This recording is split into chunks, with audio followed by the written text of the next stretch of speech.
My question is what did not happen at the FAA that would have highlighted this problem earlier? Certainly those instances where the information itself was not identified, and that's why we've put artificial intelligence and machine learning in place now to ensure that we're able to go through millions and millions, tens of millions of pieces of data to identify those trends and act quickly to mitigate those.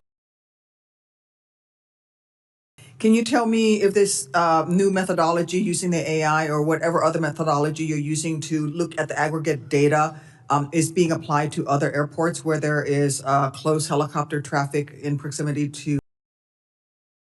Senator, it is. We have 10 locations around the United States, including Alaska, Anchorage, that we're looking through right now, what we are referring to as hotspots, to look at similar trends, similar activities as it relates to fixed wing and helicopter operations. Where there were more than 15,000 instances of commercial aircraft coming close to helicopters. 85 of those had a vertical separation less than 200 feet. General Brayman, do you know how many of those 85 close calls involved Army helicopters?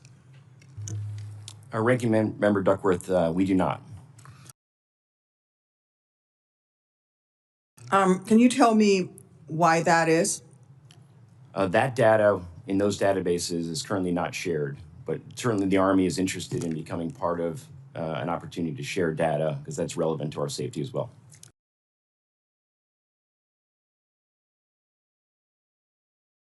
I'm sure every one of us has air traffic controllers waiting to be put back onto duty, and they can't because of the backlog with FAA medical.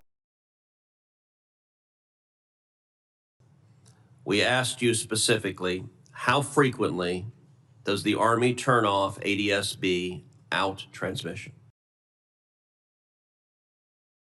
It must have national security implications and be sensitive in nature.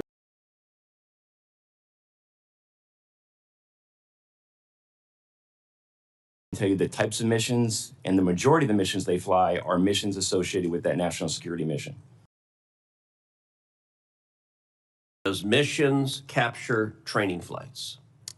Only training flights that would have been operating in a location that's sensitive as part of their continuity of government operation.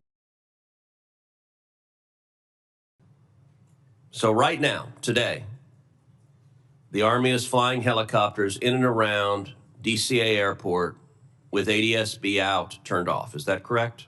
When conducting their NORTHCOM directed mission, that is correct. I have to say I find that shocking.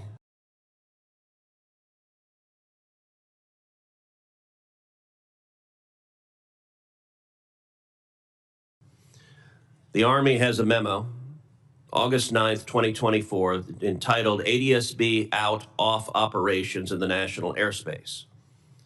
My staff requested that memo from you, and my understanding is your team declined to provide it.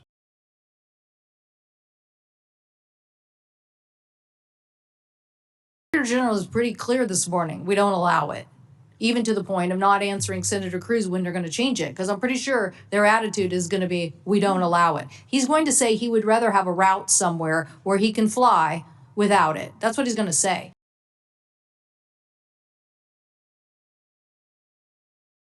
Whoever said you could fly in this airspace this close together without a safety feature that was already being required by the FAA and then giving them an exemption makes no sense.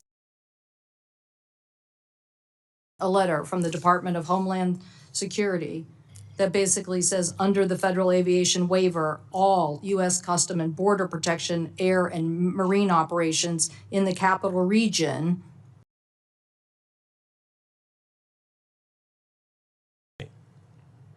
do we now have to worry about other operators in this airspace that may be doing the same thing as happened with the military? So and now you're telling me you're going to take action today.